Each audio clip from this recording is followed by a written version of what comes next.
उत्तर पूर्वी राज्यों में 2 और राज्यों में चुनाव हो रहे हैं। आपके हिसाब से उन दोनों राज्यों में भी क्या ऐसे मुद्दे हैं जो आपको what you think is important? देखिए, समग्र उत्तर पूर्व के अंदर नरेंद्र मोदी जी के प्रधानमंत्री बनने के बाद हमने उत्तर पूर्व को बदलने के लिए बहुत कुछ किया है। सबसे पहले उत्तर पूर्व के अंदर आज शांति है। कई सारे उग्रवादी संगठन थे, कई सारे उग्रवादी संगठनों के साथ हमने समझौता किया है। बोडोलैंड का समझौता हुआ, आरबी जनजातियों के साथ समझौता हो गया हमारा। यहां पर त्रिपुरा में ब्रू और रियांग अमानवीय तरीके से 40,000 परिवार 20-25 साल से ज्यादा समय से रहते थे, उनको सेटल कर बसाया गया। यहां पर भी NLFT के साथ समझौता किया गया। लगभग 8,000 से ज्यादा आर्म्ड कैडरों ने आत्मसमर्पण कर मेन स्ट्रीम में आना पसंद किया है। तो जो उत्तर पूर्व को पहले ब्लॉकेड, बम धमाके, इंसर्जेंसी के लिए जाना जाता था, आज इसकी जगह वहां रोड बन रहे हैं। सभी राज्यों में रेल पहुंचने को आई है, सभी राज्यों में एयरपोर्ट्स दिए गए हैं। जहां एक एयरपोर्ट था वहां त्रिपुरा जैसे राज्य में दूसरा भी हम बना रहे हैं। तो ढेर सारा विकास का काम नॉर्थ ईस्ट को इससे विकास से युक्त बनाने का काम प्रधानमंत्री जी ने कहा है। और 8 साल के कम समय के अंतराल में प्रधानमंत्री जी स्वयं 51 बार नॉर्थ ईस्ट आए, 51 टाइम। आजादी से अब तक किसी भी प्रधानमंत्री की फ्रीक्वेंसी नहीं रही है। और हर 15 दिन में एक केंद्रीय मंत्री को कंपलसरी यहां आना है। इसके साथ साथ कोरोना के समय से जो परंपरा शुरू हुई है फ्री चावल देने की, सबसे ज्यादा फायदा अगर किसी एक क्षेत्र को प्रतिशत आबादी के प्रतिशत में हुआ है तो नॉर्थ ईस्ट के अंदर हुआ है। और आज नॉर्थ ईस्ट के गरीब को यह मालूम पड़ गया है कि मेरे घर को कंप्लीट करने का काम नरेंद्र मोदी जी ने किया है। आइडेंटिटी पॉलिटिक्स बहुत बड़ी चीज होती है उत्तर पूर्वी राज्यों में। मतलब उनकी जो आइडेंटिटी है वो अगर मिट ना जाए, उसको प्रिजर्व करके रखना, स्पेशली ट्राइबल एरियाज में, ये बहुत एक सेंसिटिव मसला है। तो मेघालय और नागालैंड में चुनाव होने वाले हैं, वहां पर ये इशू उठ रहा है? नहीं, मगर उनको अब तो 9 साल में परिचय हो गया है।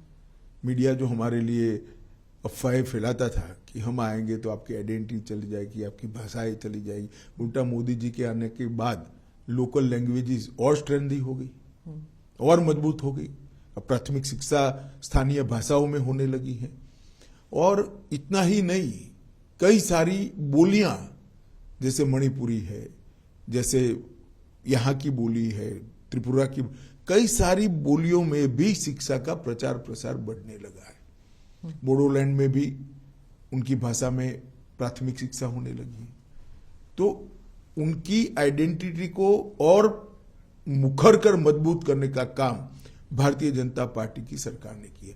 एक भी राष्ट्रीय पर्व ऐसा नहीं है जिसमें नॉर्थ ईस्ट के कलाकारों ने दिल्ली के प्लेटफॉर्म पर परफॉर्म नहीं किया है। उनके लिए देश भर के अंदर स्वीकृति बढ़ी है।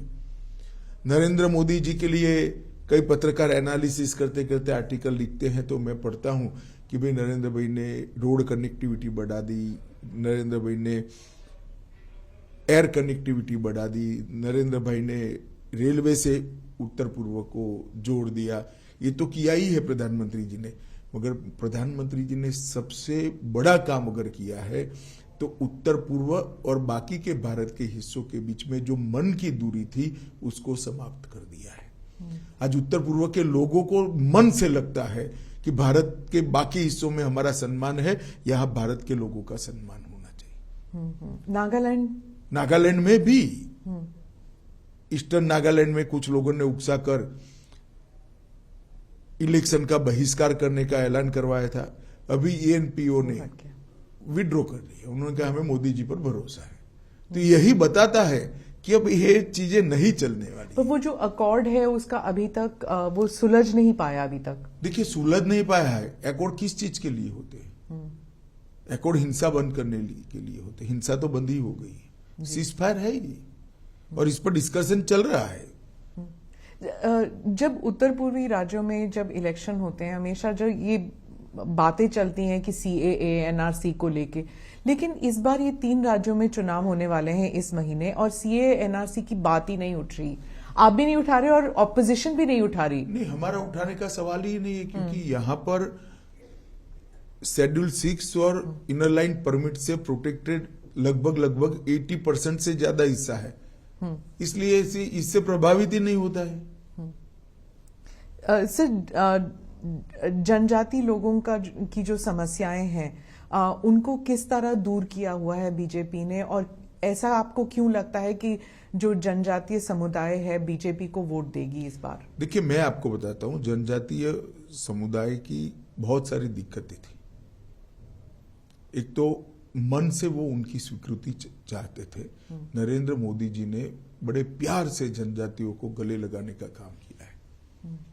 इतने सालों के बाद पहली बार कोई राष्ट्रपति जनजातीय समाज से बनी है। इतने सालों के बाद पहली बार जनजातीय गौरव दिवस भगवान बिरसा मुंडा की जन्मदिन के पर मनाया जा रहा है।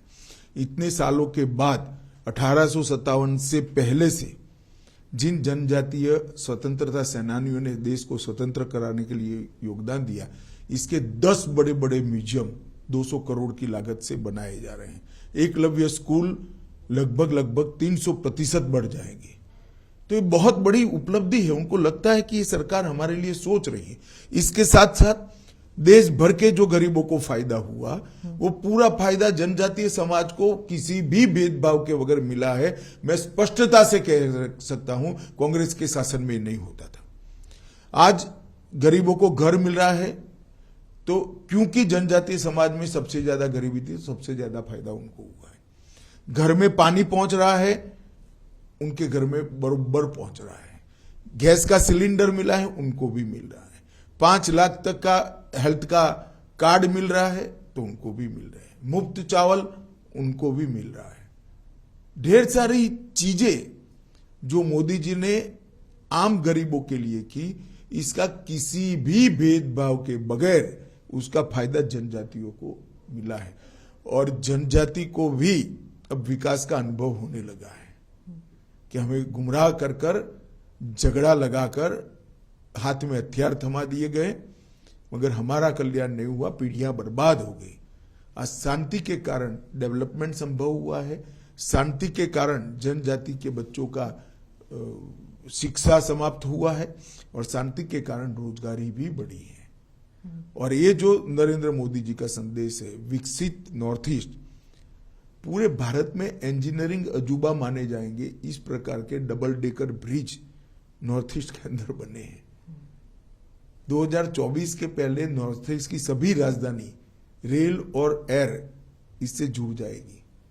ये कोई छोटी बात नहीं है। जी।